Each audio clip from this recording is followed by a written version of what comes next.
नमस्कार, आप देख रहे हैं डीडीआर न्यूज में हूं आपके साथ दीनानाथ यादव। इस समय हम उत्तर प्रदेश के गोरखपुर जिले के बांसगांव संसदीय क्षेत्र के कौड़ीराम में मौजूद हैं और हमारे साथ मौजूद है अंबेडकर जन मोर्चा के मुख्य संयोजक श्रवण कुमार निराला जी।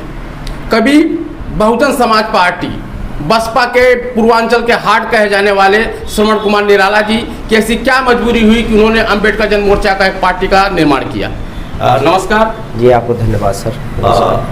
कभी आप बसपा के हार्ट हुआ करते थे, पूर्वांचल की कमान आपके हाथ में हुआ करती थी, क्या ऐसी मजबूरी हुई कि आपको एक नई पार्टी का निर्माण करना पड़ा? देखिए, हम मुद्दों की बात करते हैं, हम मुद्दों के लिए संघर्ष करते हैं और पिछले इधर 2 सालों में आप लगातार देख रहे हैं हमारे आंदोलन को भी।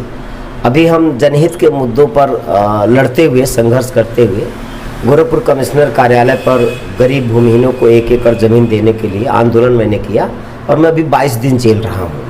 सरकार से मैं टकराया हूँ। मैं यहाँ पूर्वी उत्तर प्रदेश में विपक्ष के रोल में हूँ।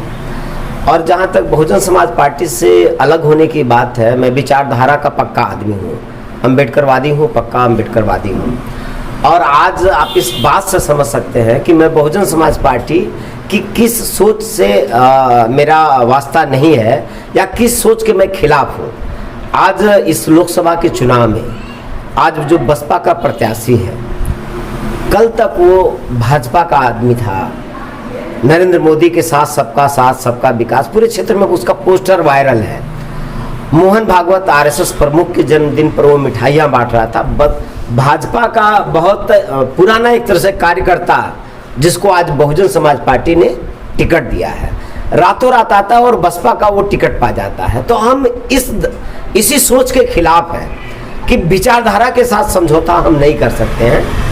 और जब विचारधारा नहीं तो बहुजन समाज पार्टी से नाता हमारा खत्म हो गया, क्योंकि बहुजन समाज पार्टी आज वो बहुजन समाज पार्टी नहीं है जो मान्यवर काशीराम साहब की बहुजन समाज पार्टी हुआ करती है। क्योंकि वो मान्यवर काशीराम साहब की जो बहुजन समाज पार्टी थी, उस बहुजन समाज पार्टी में मान्यवर साहब रिक्शा चलाने वाले को विधायक बनाते थे, एमपी बनाते थे, जूता सिलने वाले को विधायक बनाते थे, एमपी बनाते थे। जिसके पास कुछ नहीं होता था, चिल्लूपार विधानसभा श्यामलाल यादव उसके उदाहरण है कि एक बाहुबली के खिलाफ वो चुनाव मैदान में रहते थे, उनका कुछ नहीं उनके पास था। लगातार मान्यवर काशीराम साहब उनको चुनाव लड़ाते रहे, वो चुनाव हारे, तब भी उनको मंत्री बनाया। तो मान्यवर काशीराम साहब दलित और पिछड़े जो कमजोर लोग हैं, जिनको कहीं अवसर नहीं मिलता था, वो मान्यवर काशीराम साहब उनको अवसर दे करके उनको राजनीति के मुख्य धारा में, समाज के मुख्य धारा में खड़ा करते थे।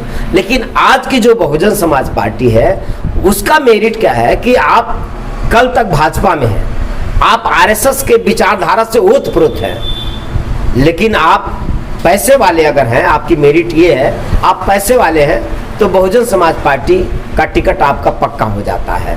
जो कार्यकर्ता 20 साल, 22 साल, 23 साल अपना जीवन लगाते हैं, उनके जीवन का मोल आज बहुजन समाज पार्टी में नहीं रह गया है। श्रवण कुमार निराला इसका उदाहरण है आपके सामने।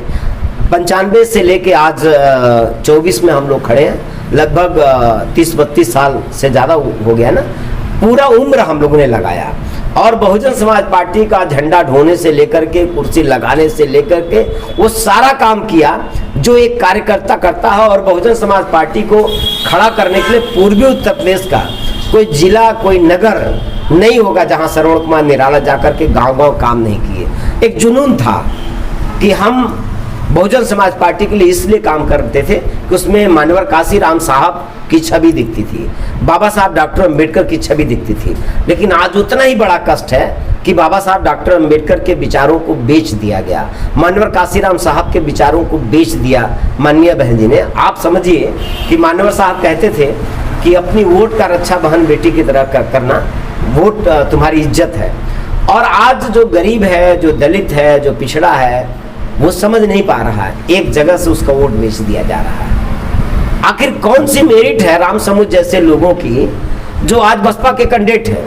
भाई, कल तक वो मोहन भागवत के जन्मदिन पर वो मिठाइयाँ बांट रहा है, वो आरएसएस के विचारधारा से एकदम ओतप्रोत है।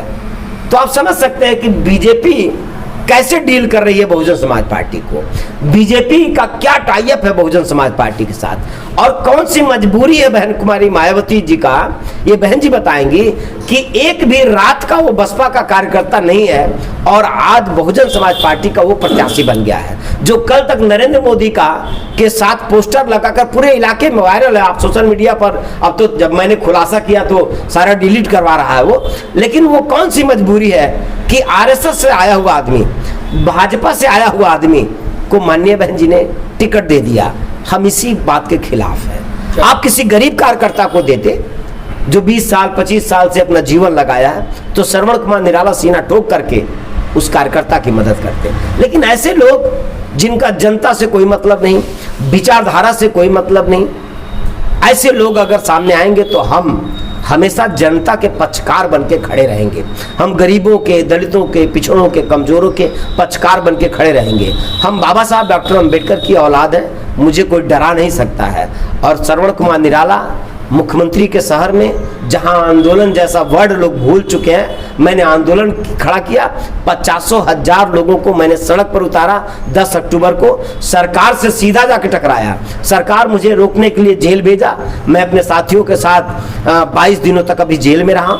इसके पहले जब मैंने 17 दिसंबर को आंदोलन किया था तो इसी सरकार ने मेरा घर सीज कर दिया था, तब भी श्रवण कुमार निराला डरा नहीं। मैं डरने वाला आदमी नहीं हूँ। और आज ये तो चुनाव का मौसम है, आप देख रहे हैं जो सपा और जो कांग्रेस